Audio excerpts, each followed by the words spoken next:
Hello all, ఈరోజు మనము sperm count నార్మల్గా ఉన్న స్పర్మ్ వలన ప్రెగ్నెన్సీ అనేది డిలే కావచ్చా అనేది తెలుసుకుందాము. మా దగ్గరకు వచ్చే కొందరిలో అన్ఎక్స్ప్లెయిన్డ్ ఇన్ఫర్టిలిటీ అనే ప్రాబ్లమ్ని చూస్తాము. అంటే ఫీమేల్ సైడ్ నుంచి టెస్ట్లన్నీ నార్మల్గా ఉండడము, హస్బెండ్కి చేయించిన సెమెన్ అనాలిసిస్లో count, movement, healthy sperm percentage అంతా నార్మల్గా ఉన్న వాళ్ళకి ప్రెగ్నెన్సీ అనేది అందకపోవడము. ఇలాంటిదే కాకుండా వైఫ్కి న్యాచురల్గా ప్రెగ్నెన్సీ వచ్చిన తర్వాత కూడా 3వ నెల నిండే లోపలే మిస్క్యారేజెస్ కావడము. ఈ 2 కోవలకి చెందిన వాళ్ళలోనే డిఎఫ్ఐ టెస్ట్ అనేది రికమెండ్ చేస్తాము. దీని full form DNA fragmentation index. ఇది మనము సెమెన్లోనే టెస్ట్ చేస్తాము. సెమెన్లో కౌంట్ నార్మల్గా ఉన్నా ఒకవేళ ఈ జెనెటిక్ ప్రాబ్లం అనేది ఆర్ DNA ఫ్రాగ్మెంటేషన్ అనేది ఎక్కువగా ఉందంటే దానివల్ల వైఫ్కి మిస్క్యారేజెస్ అనేవి అయ్యే ఛాన్సెస్ ఉన్నాయి. ప్రెగ్నెన్సీ డిలే కావడానికి ఛాన్సెస్ ఉంది. అదే కాకుండా ప్రెగ్నెన్సీ హెల్తీగా ఫామ్ కాకపోయే ఛాన్సెస్ కూడా ఉంది.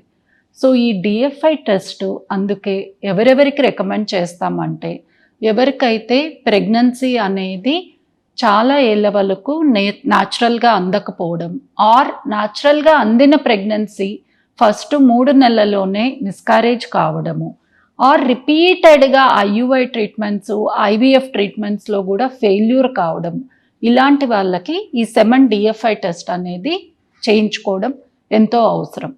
ఈ డిఎఫ్ఐ టెస్ట్కి మెయిన్గా ప్రీ రిక్వెస్ట్ అబ్స్టినెన్స్ అనేది వైఫ్ అండ్ హస్బెండ్ కలవకుండా 2 to 3 days గ్యాప్ పెట్టుకొని సెమెన్ని మనకి ఆండ్రాలజీ ల్యాబ్లో ఇస్తే దాంట్లో ఒక స్పెషల్ టెక్నిక్ ద్వారా మనము ఈ డిఎఫ్ఐ ఇండెక్స్ అనేది ఇస్తాము.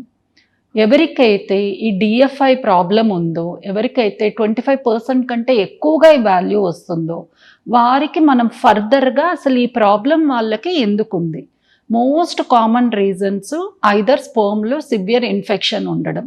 దీనికి మనం ఒక సెమెన్ కల్చర్ చేస్తే దాంట్లో ఇన్ఫెక్షన్ సంగతి తెలిసిపోతుంది.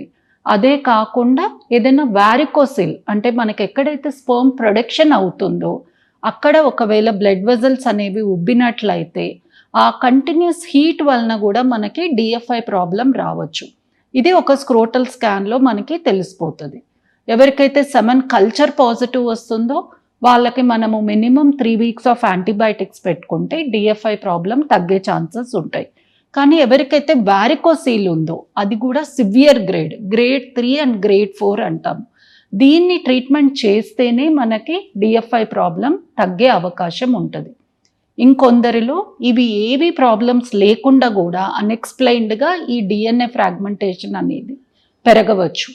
ఇలాంటి వాళ్ళలో మనం మెయిన్గా లైఫ్ స్టైల్ ఫ్యాక్టర్స్ ఏమైనా ఉంటే అడ్రస్ చేయాలి.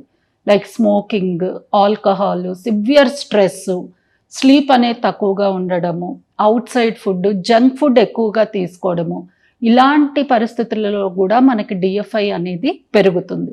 సో వీటిని అడ్రస్ చేస్తూ వాళ్ళు కంటిన్యూస్గా ఒక 3 నుంచి 4 నెలలు మంచి విటమిన్ టాబ్లెట్స్, మనం సజెస్ట్ చేసిన యాంటీ ఆక్సిడెంట్స్, డైట్ చేంజెస్ అన్నీ చేసుకున్నా ఇది తగ్గే అవకాశం ఉంటుంది.